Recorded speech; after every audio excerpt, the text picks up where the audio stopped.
Tes 1, 2, 3. Video berikut merupakan recorded lecture atau rekaman perkuliahan untuk kelas statistika di program studi Sistem Informasi. Video ini tidak termasuk dalam video pembelajaran berseri yang dihasilkan oleh channel YouTube Indonesia Belajar. Di sini saya menggunakan channel Indonesia Belajar sebagai media untuk mendistribusikan video ini ke mahasiswa didik di kelas saya. Ini dilakukan sebagai respon terhadap pengurangan aktivitas belajar mengajar secara fisik di lingkungan kampus. Semoga recorded lecture ini dapat dimanfaatkan sebaik-baiknya untuk menggantikan sesi perkuliahan konvensional. Nah, di sini saya juga sudah siapkan notebooknya, dan saya akan coba switching dulu ke presentation mode. Tidak terasa ya, kali ini kita sudah memasuki bab baru, yaitu chapter 6 atau bab 6, dengan topik bahasan confidence intervals.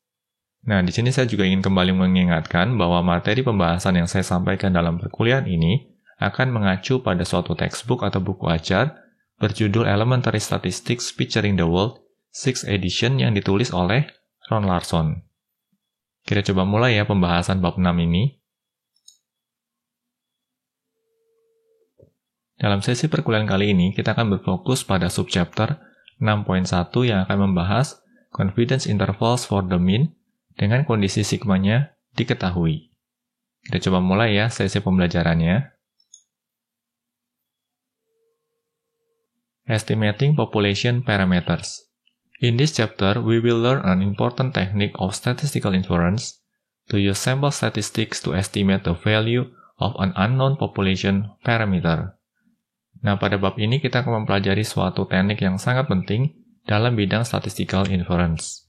Nah, di sini kembali mengingatkan ya, pada inferential statistik itu, poin utamanya adalah kita akan memanfaatkan sample statistics untuk melakukan estimasi nilai population parameter yang belum diketahui.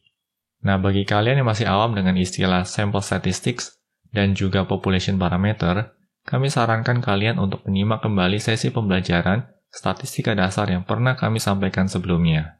Di channel Indonesia Belajar ini, kami juga sudah menyiapkan satu playlist khusus yang membahas topik tersebut. Jadi ada baiknya kalian untuk menyimak kembali materi tersebut. Lalu pada poin kedua, in this section and the next, we will learn how to use a sample statistics to make an estimate of the population parameter mu when population standard deviation sigma is known. This section or when sigma is unknown.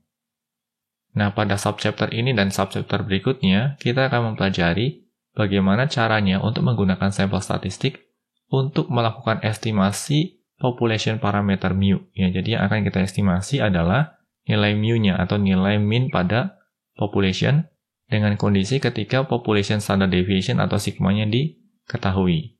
Nah, ini merupakan fokus untuk sesi perkuliahan kita kali ini.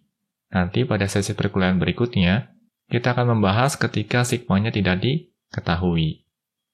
To make such an inference, begin by finding a point estimate. Untuk melakukan inferensi semacam ini, kita akan awali dengan mencari point estimate. Kita coba lanjut ya ke slide berikutnya. Nah, pada slide ini kita akan mempelajari apa itu point estimate. A point estimate is a single value estimate for a population parameter.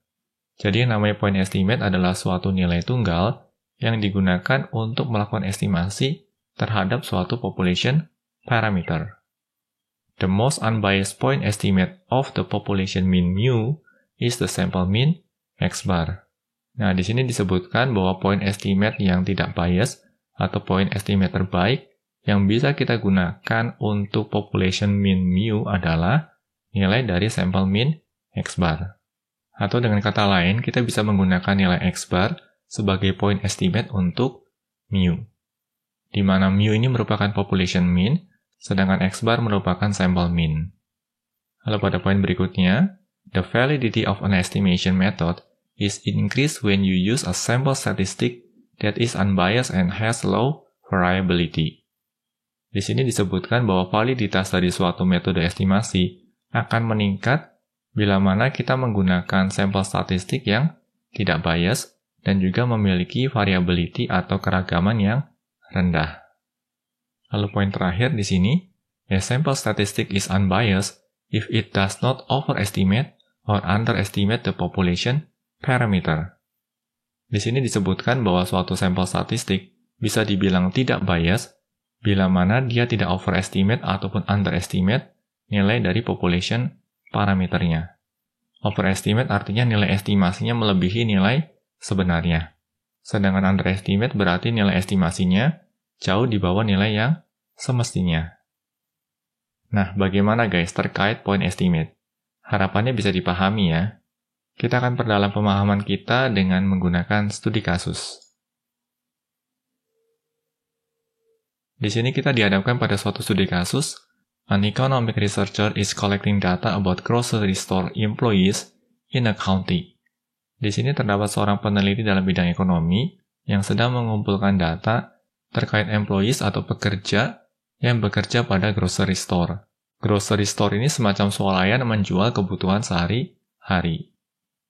The data listed below represent a random sample of the numbers of hours worked by 40 employees from several grocery stores in the county. Nah, data-data yang ada di sini, ini merepresentasikan data jumlah jam kerja dari 40 employees atau 40 pegawai yang berasal dari beberapa grocery store.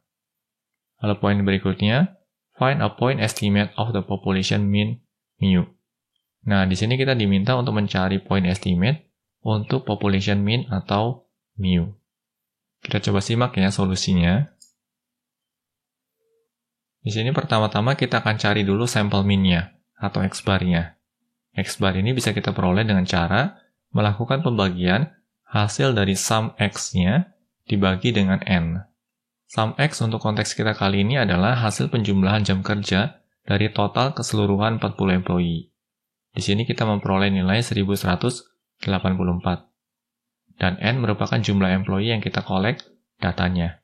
Dalam hal ini ada 40 employee. Hasil pembagiannya adalah 29,6. Atau dengan kata lain, rata-rata jam kerja dari 40 employee yang kita collect datanya adalah 29,6 jam.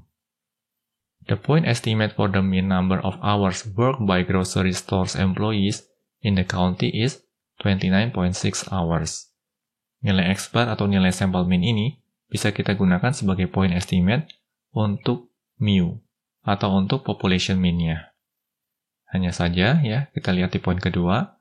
The probability that the population mean is exactly 29.6 is virtually zero. Di sini perlu ditekankan ya, bahwa nilai probability untuk population mean-nya tepat bernilai 29,6 adalah nyaris 0. Atau dengan kata lain, hampir tidak mungkin nilai population mean-nya akan sama dengan nilai sampel mean-nya. Oleh karenanya, ya pada poin ketiga, instead of estimating mu to be exactly 29.6 using a point estimate, we can estimate that mu lies in an interval. Di sini disebutkan bahwa ketimbang kita mengestimasi nilai mu-nya tepat 29,6, ada baiknya kita mengestimasi nilai mu-nya itu berada pada suatu interval nilai tertentu. This is called making an interval estimate. Atau dengan kata lain, kita melakukan interval estimate. Nah, apa itu interval estimate? Kita akan lanjut ke slide berikutnya. Pada slide ini, kita akan membahas interval estimate. An interval estimate is an interval or range of values used to estimate a population parameter. Nah, yang namanya interval estimate itu adalah suatu interval atau suatu jangkauan nilai yang bisa digunakan untuk mengestimasi population parameter. To form an interval estimate, use the point estimate as the center of the interval and then add and subtract a margin of error. Di sini disebutkan bahwa untuk membentuk suatu interval estimate, kita bisa menggunakan nilai point estimate sebagai titik tengah atau center dari interval nilai tersebut, di mana kita akan jumlahkan dan kita akan selisihkan dengan suatu nilai margin of error. For instance, if the margin of error is 2.1, then an interval estimate will be given by 29.6 plus minus 2.1, or 27.5 less than mu less than 31.7.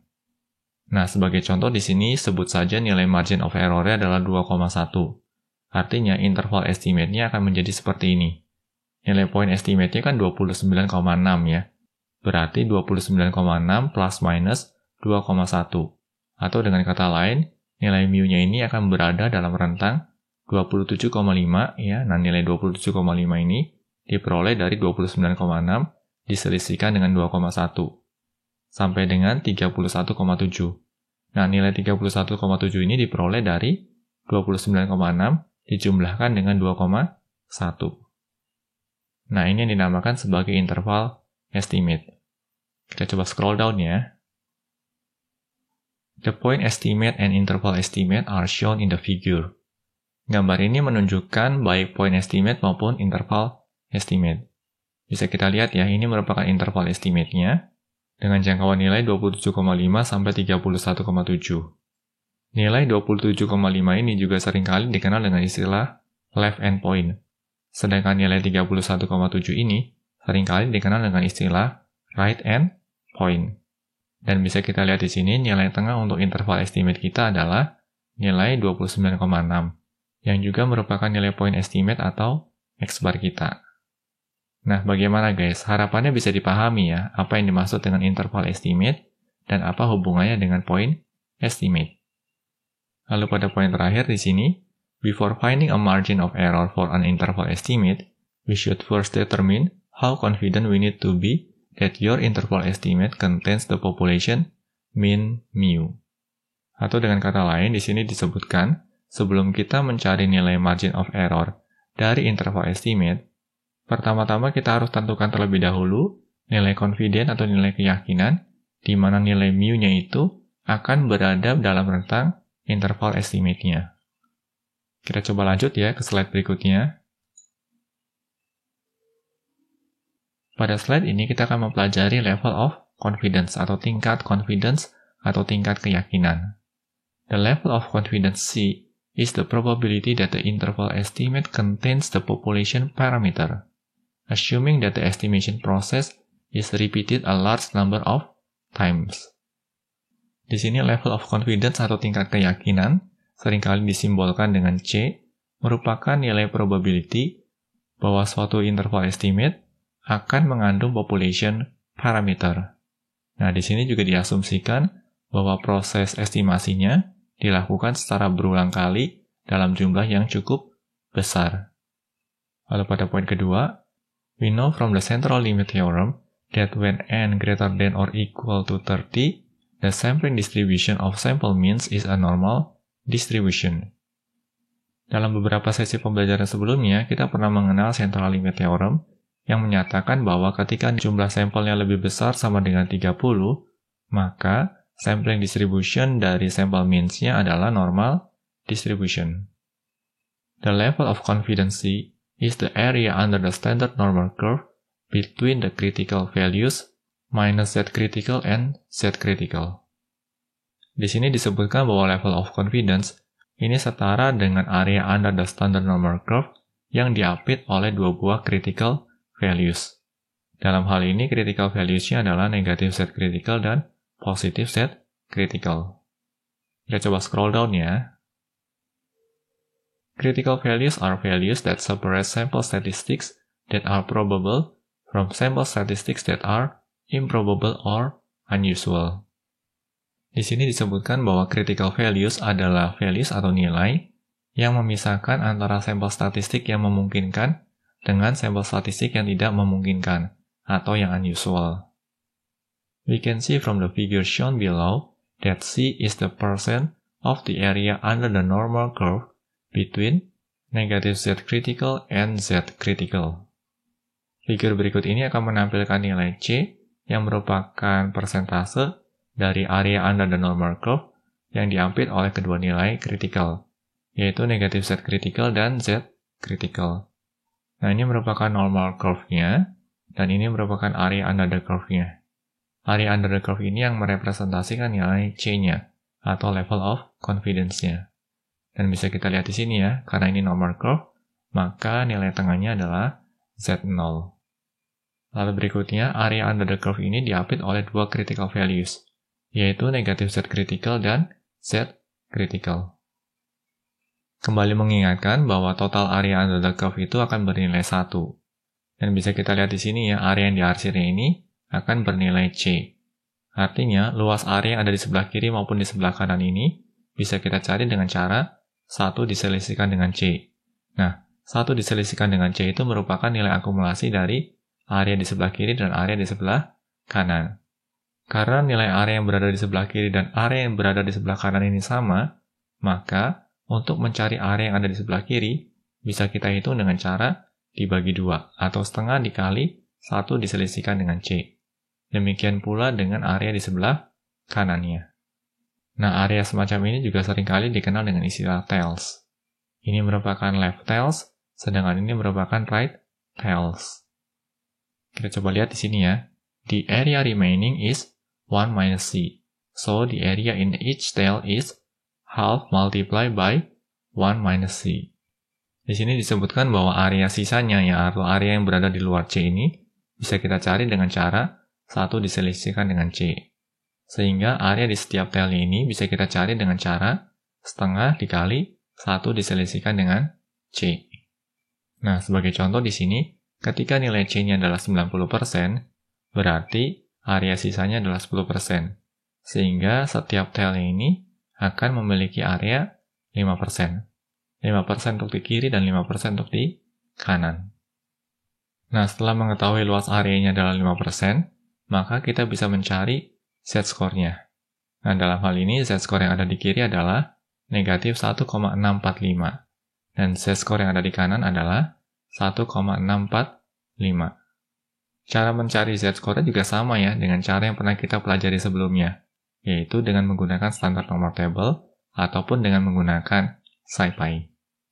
Kita scroll down ya. Nah, ini penjelasan lebih detailnya ya. Nilai C-nya adalah 0,9 atau 0,90 atau 90%. Lalu 1 diselisihkan dengan C adalah 0,10 atau 10%. Nah, ini merupakan nilai dari area yang berwarna kuning. Kalau yang 90% itu nilai area yang berwarna biru.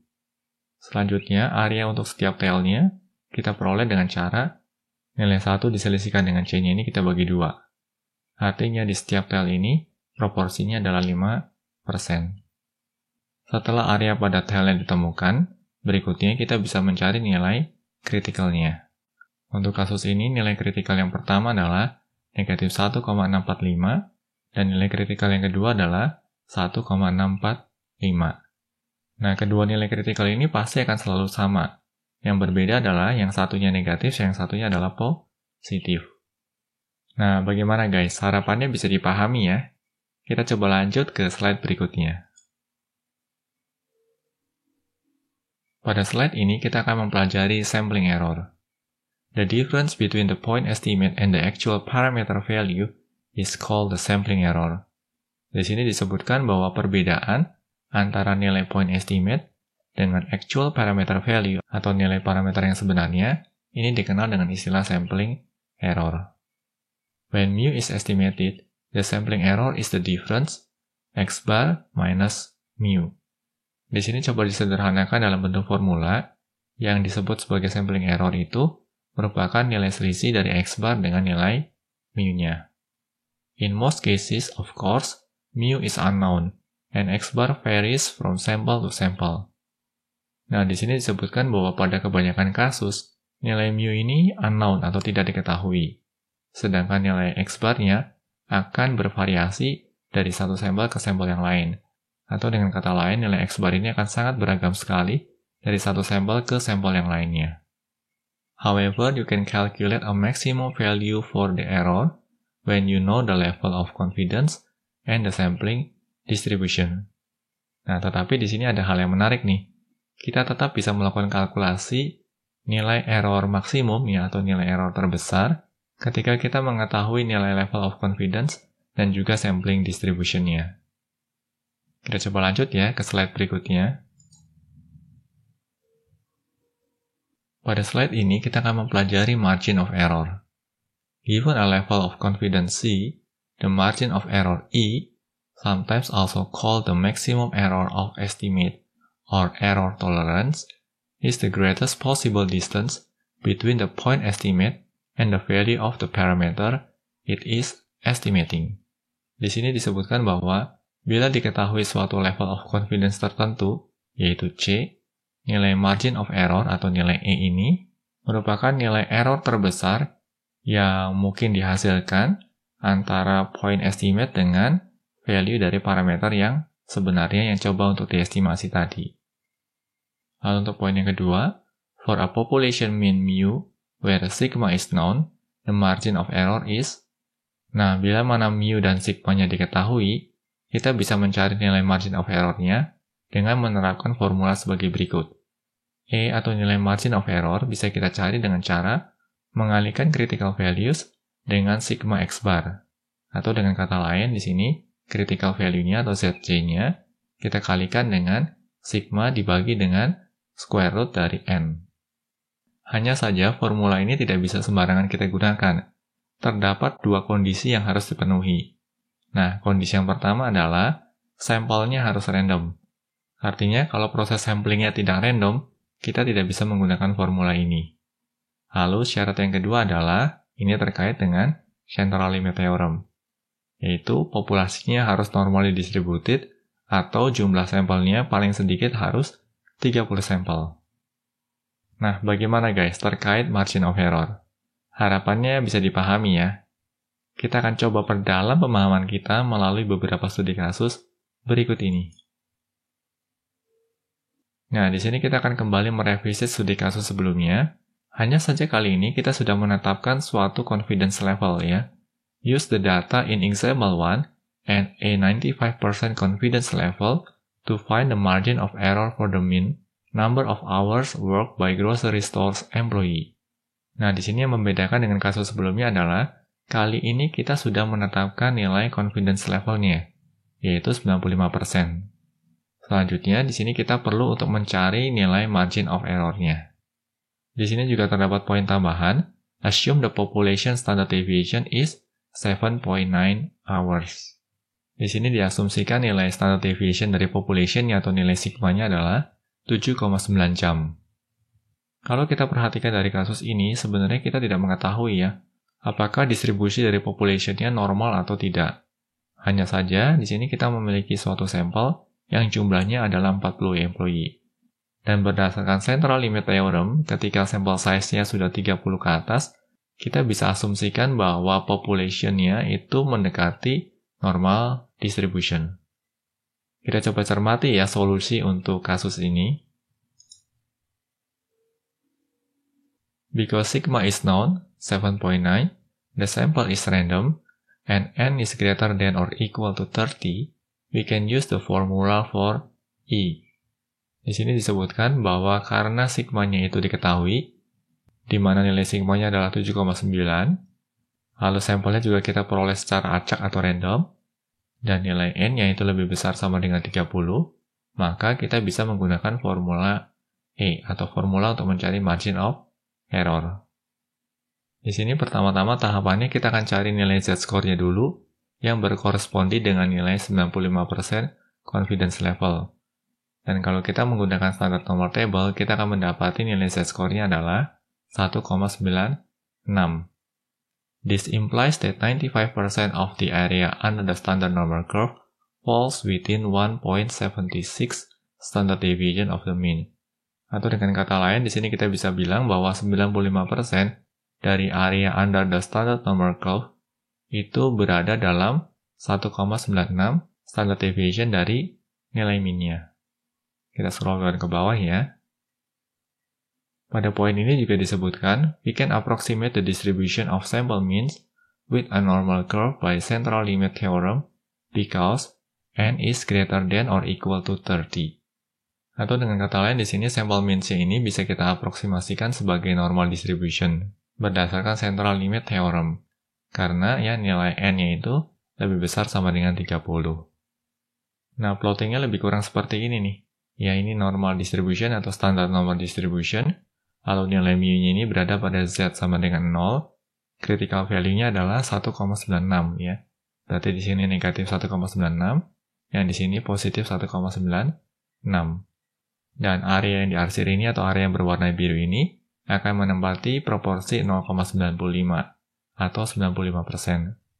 Nah, di sini berarti nilai yang ada di luar ini, ya ini merupakan nilai 2,5%. Ya, karena di sini kan totalnya 95%, berarti yang di luar 95% adalah 5%. Nah, nilai 5% ini kita bagi 2, ya. Berarti masing-masing 2,5%. Nah, nilai 2,5% inilah yang nantinya bisa kita gunakan untuk mendapatkan critical value ini. Setelah critical value-nya kita peroleh, berikutnya kita bisa hitung nilai margin of error-nya dengan menerapkan formula berikut ini. E sama dengan critical value dikalikan dengan sigma dibagi dengan akar kuadrat dari N-nya. Dan dari hasil kalkulasi kita memperoleh nilai 2,4. Kita scroll down ya di sini. Nah, di sini interpretasinya adalah you are 95% confident that the margin of error for the population mean is about 2.4 hours. Atau dengan kata lain di sini kita memiliki keyakinan sebesar 95% bahwa nilai margin of error dari population mean-nya adalah di kisaran 2,4 hours atau 2,4 jam.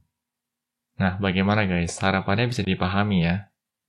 Berikutnya kita akan lakukan kalkulasi yang sama, hanya saja kali ini kita akan menggunakan SciPy. Di sini kami sudah siapkan skripnya. Kalau kita ingin menggunakan SciPy untuk melakukan kalkulasi, berarti yang pertama-tama di sini kita import dulu ya. From SciPy import stats, lalu berikutnya kita import math. Selanjutnya kita akan tampung nilai confidence level-nya, yaitu 95% ya atau 95/100. Di sini nilai confidence-nya kita tampung sebagai variabel C. Lalu nilai sigma-nya juga kita tampung ya, yaitu 7,9. Nilai N-nya juga kita tampung yaitu 40 ya karena ada 40 sampel. Lalu berikutnya nilai confidence level ini perlu kita translasikan sebagai P. Di sini berarti kalau kita ingin mencari nilai Z kritikal yang ada di sisi sebelah kanan, berarti tahapannya adalah 1 ya, harus kita selisihkan dengan luas area yang berada di sisi sebelah kanan ini. Oleh karenanya ya, formulanya di sini menjadi seperti ini. 1 diselisihkan dengan C lalu dibagi 2. Nah, nilai ini kita tampung ke dalam variabel P. Untuk selanjutnya, nilai P ini kita gunakan untuk mencari Z kritikalnya atau Z score-nya. Di sini kita gunakan stats.norm.ppf. Lalu kita peroleh nilai Z score-nya atau nilai Z kritikalnya, yang mana nilainya kita tampung ke dalam variabel ZC. Selanjutnya kita akan gunakan critical values ini untuk mencari margin of error dengan menerapkan kalkulasi berikut ini. Z critical dikali dengan sigma lalu dibagi dengan mat SQRT dari N. Untuk selanjutnya kita cetak nilai dari margin of error-nya. Di sini kita bisa lihat ya, nilai margin of error-nya adalah 2,448 sekian. Dan ini tentunya cocok ya dengan hasil kalkulasi kita sebelumnya. Nah, bagaimana guys? Harapannya bisa dipahami ya, tahapan untuk mencari nilai margin of error. Kita lanjut ya ke slide berikutnya. Pada slide ini kita akan membahas topik confidence interval for a population mean. Using a point estimate and a margin of error, you can construct an interval estimate of a population parameter such as mu. The interval estimate is called confidence interval. Di sini kita sudah belajar bagaimana caranya menggunakan suatu point estimate dan juga margin of error untuk membentuk suatu interval estimate bagi population parameter yaitu mu. Nah, interval estimate ini juga dikenal dengan istilah confidence interval. A confidence interval for a population mean atau mu is selisih antara nilai X bar dengan nilai margin of error lebih kecil dari mu, lebih kecil dari hasil penjumlahan antara X bar dengan margin of error-nya. Atau dengan kata lain, nilai confidence interval untuk population mean mu itu berada antara X bar minus margin of error sampai dengan X bar plus margin of error. The probability that confidence interval contains mu is C, assuming that the estimation process is repeated a large number of times. Di sini disebutkan bahwa probability untuk nilai mu terdapat dalam rentang confidence interval adalah C. Dengan asumsi proses estimasi dilakukan secara berulang kali dalam jumlah yang cukup banyak. Untuk lebih memperdalam pemahaman kita terkait confidence interval, kita akan simak guidance berikut ini. Guidelines for constructing a confidence interval for a population mean dengan kondisi sigmanya known atau sigmanya diketahui. Tahap 1 ya, verify that sigma is known, the sample is random, and either population is normally distributed, or n is greater or equal to 30. Pada tahap pertama, di sini disebutkan bahwa kita harus verifikasi dulu nilai sigmanya atau nilai standard deviation-nya. Lalu berikutnya kita juga harus pastikan bahwa sampelnya diperoleh secara random atau secara acak. Lalu untuk yang ketiga ya, kita harus pastikan bahwa populasinya itu normally distributed atau sampel size-nya paling kecil adalah 30. Lalu pada poin kedua, find the sample statistics X bar. Di sini kita perlu mencari nilai X bar-nya atau nilai sampel min-nya. Nah, nilai sampel min ini kan bisa kita peroleh dengan cara menjumlahkan keseluruhan nilai sampelnya lalu dibagi dengan banyaknya sampel atau N. Kita scroll down di sini. Pada poin yang ketiga, find the critical value Z critical that correspond to the given level of confidence. Nah, tahapan ketiga di sini berarti kita akan mencari critical value berdasarkan nilai level of confidence yang ditetapkan. Lalu pada poin yang keempat, find the margin of error E. Atau dengan kata lain, di sini kita perlu mencari nilai margin of error-nya dengan menerapkan formula berikut ini. E sama dengan critical value dikali dengan sigma dibagi dengan akar kuadrat dari N. Setelah margin of error-nya kita temukan, kita bisa melangkah ke tahapan kelima, find the left and right endpoints and form confidence interval. Pada tahapan kelima ini, kita akan mencari left dan right endpoints-nya untuk membentuk confidence interval. Nah, left endpoint ini kan bisa kita hitung dengan cara X bar diselisihkan dengan E, lalu right endpoints-nya bisa kita hitung dengan cara X bar dijumlahkan dengan E-nya. Sehingga akan terbentuk confidence interval semacam ini. X bar minus E lebih kecil dari mu, lebih kecil dari X bar plus E. Nah, bagaimana guys dengan 5 tahapan ini? Harapannya bisa dipahami ya. Kita akan coba terapkan kelima tahapan ini pada studi kasus berikut ini. Untuk studi kasus kali ini kita masih melanjutkan pada kasus yang sama ya. Use the data in example 1 to construct a 95% confidence interval for the mean number of hours worked by grocery stores employees. Nah, di sini dengan menggunakan data yang sama, kita diminta untuk membentuk confidence interval dengan confidence level sebesar 95%. Kita coba simak ya solusinya.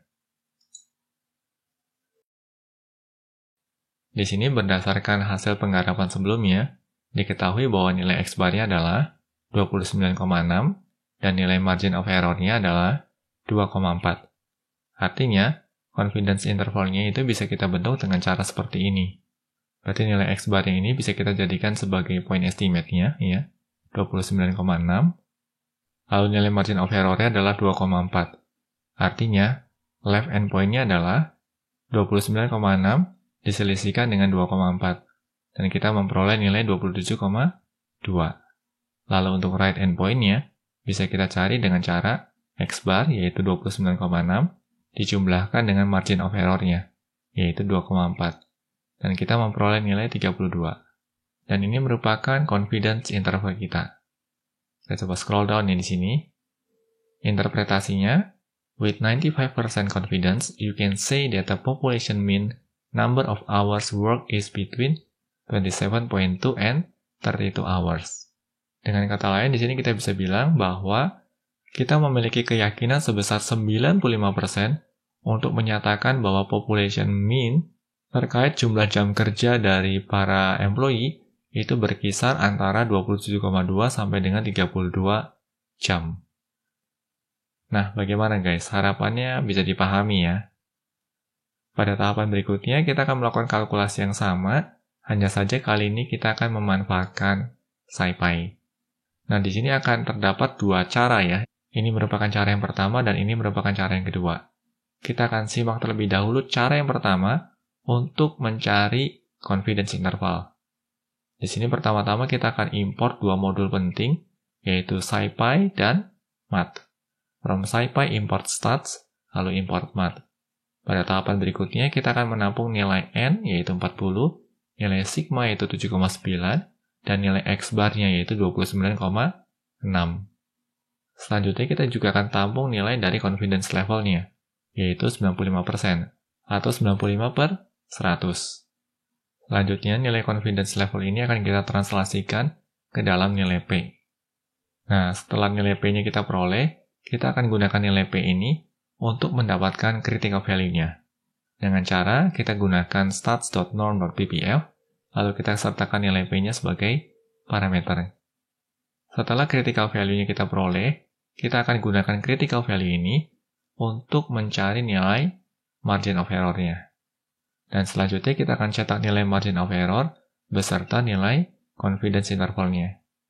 Nah, berbicara mengenai confidence interval, berarti kita akan coba hitung nilai left endpoint-nya dengan cara x-bar diselisihkan dengan E, lalu kita juga akan cari nilai right endpoint-nya, yaitu x-bar dijumlahkan dengan nilai E-nya atau nilai margin of error-nya. Dan ini merupakan hasilnya. Ya, nilai margin of error-nya adalah 2,4, dan intervalnya itu mulai dari 27,151 sampai dengan 32,0 sekian. Dan ini tentunya cocok ya dengan hasil kalkulasi kita sebelumnya. Kita scroll down lagi. Kita akan coba lihat cara yang kedua ya. Di sini ternyata SciPy juga sudah memiliki built-in function yang bisa kita gunakan untuk langsung mendapatkan nilai confidence interval ini. Kita coba lihat ya caranya. Di sini pertama-tama kita import dulu ya.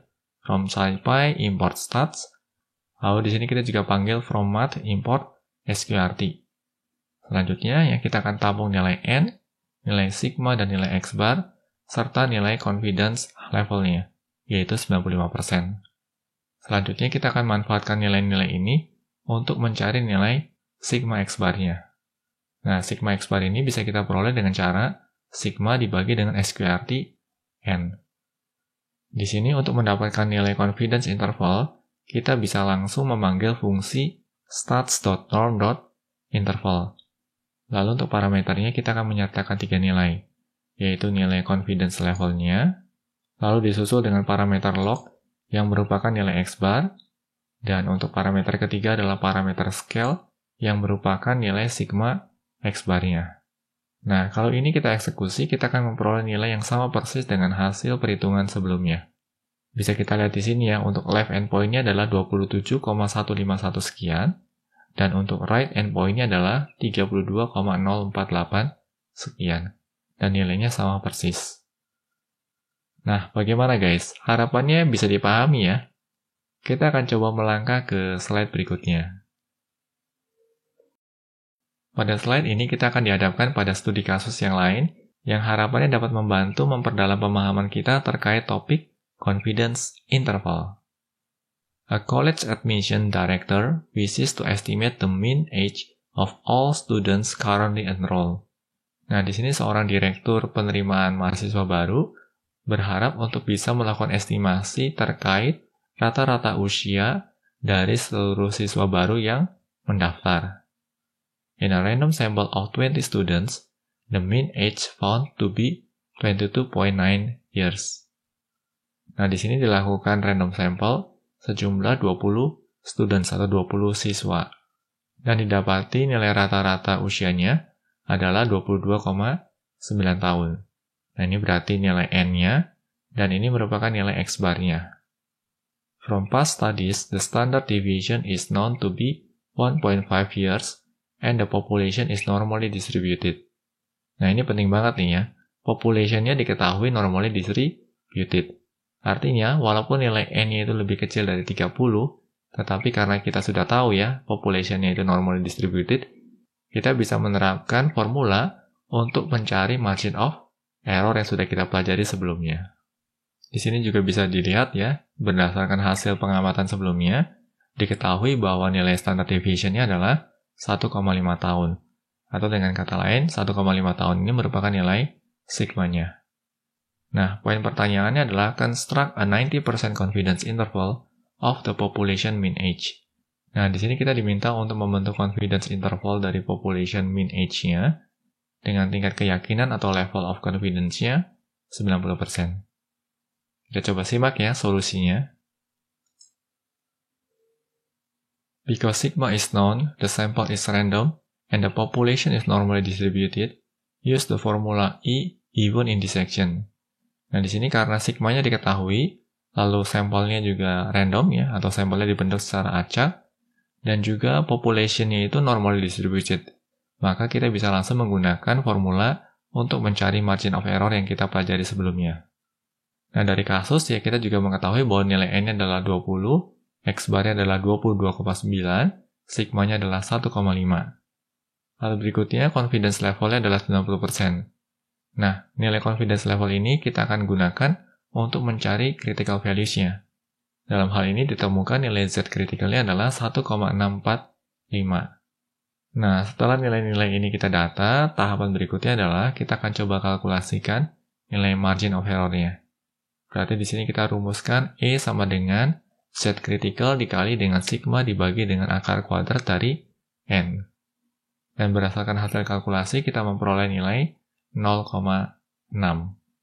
Kita scroll down ya di sini. The 90% confidence interval can be written as, ya, atau 90% confidence interval bisa ditulis sebagai X bar plus minus E, atau 22,9 plus minus 0,6. Dan ini bisa digambarkan sebagai berikut. Nah, nilai 22,9 ini kan merupakan X bar yang kita gunakan sebagai point estimate. Lalu berikutnya kita akan hitung nilai left endpoint-nya, yaitu X bar diselisihkan dengan nilai margin of error-nya. Dalam hal ini adalah 22,9 diselisihkan dengan 0,6, dan kita memperoleh nilai 22,3.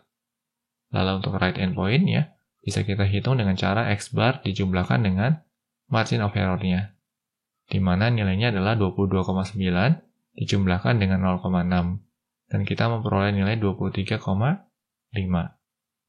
Berarti confidence interval itu dimulai dari nilai 22,3 sampai dengan 23,5. Kita coba scroll down ya di sini. Ini merupakan interpretasinya. With 90% confidence, you can say that the mean age of all students is between 22.3 and 23.5 years. Di sini disebutkan bahwa dengan tingkat keyakinan 90%, kita bisa bilang bahwa rata-rata usia dari seluruh siswa itu berada di antara 22,3 sampai dengan 23,5 tahun. With 90% confidence, the mean is in the interval 22.3-23.5. Atau dengan kata lain, dengan tingkat keyakinan sebesar 90%, kita meyakini bahwa nilai mean dari population-nya itu berada di interval 22,3 sampai dengan 23,5. This means that when a large number of samples is collected and a confidence interval is created for each sample, approximately 90% of these intervals will contain mu.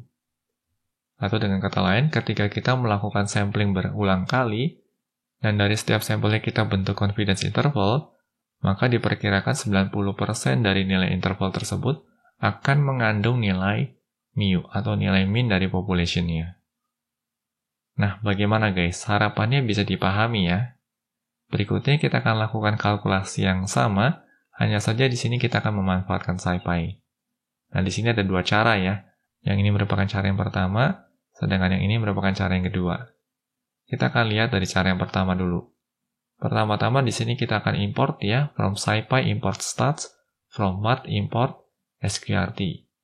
Lalu berikutnya untuk nilai n adalah 20, sigma-nya 1,5, X bar-nya adalah 22,9, dan confidence level-nya adalah 90%. Selanjutnya di sini kita akan cari nilai sigma X bar-nya, dengan cara sigma lalu dibagi dengan sqrt dari n. Lalu berikutnya kita akan translasikan nilai confidence level ini ke dalam nilai P ya, atau nilai probability. Untuk selanjutnya nilai P ini kita gunakan sebagai parameter untuk mencari critical values-nya, dengan cara stats.norm.ppf. Di sini kita sertakan P sebagai parameternya. Nah, setelah critical value-nya kita peroleh, kita akan gunakan critical value ini untuk mencari margin of error. Setelah margin of error-nya kita peroleh, kita bisa cetak nilai margin of error-nya, dan juga kita bisa kalkulasikan nilai left endpoint dan juga right endpoint-nya. Dan ini merupakan hasilnya.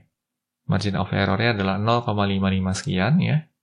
Kita coba lihat di sini. Kita scroll up lagi, ya. Nilainya mirip ya. Di sini kan 0,6 ya, merupakan hasil pembulatan dari nilai 0,55 sekian.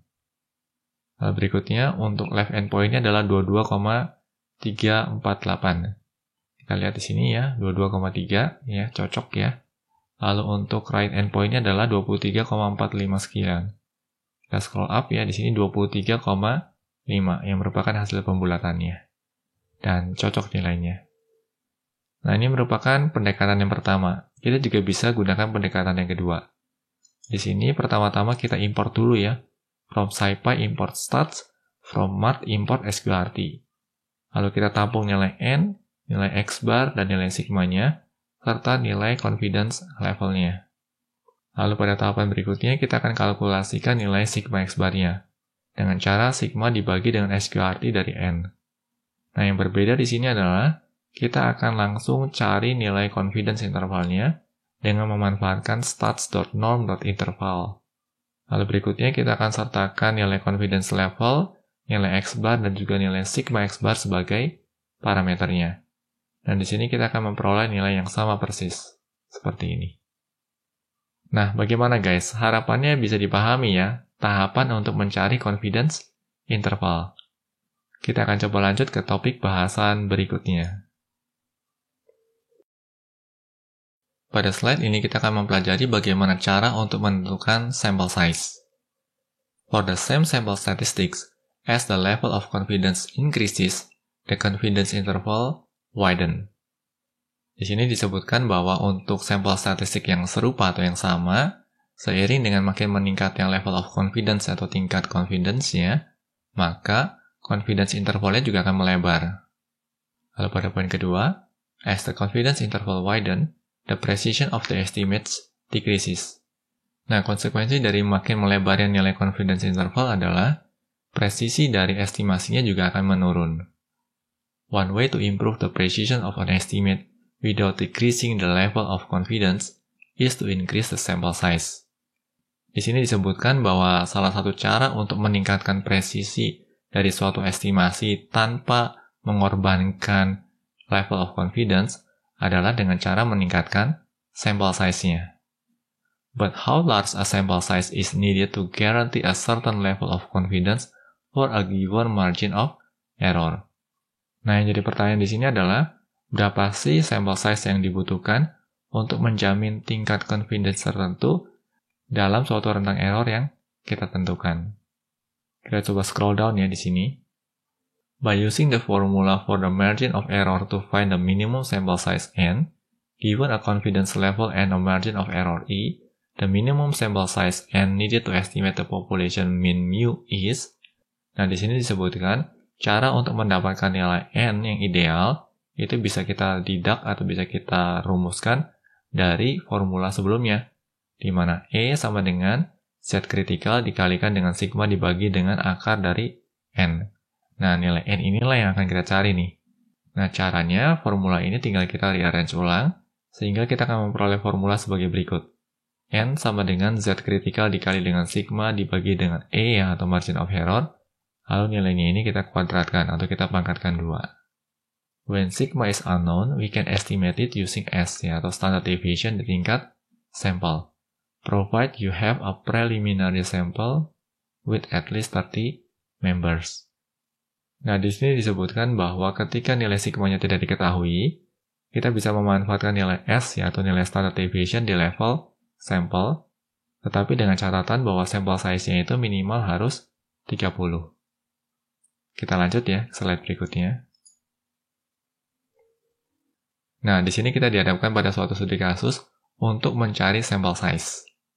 The economics researcher in example 1 wants to estimate the mean number of hours worked by all grocery store employees in the country.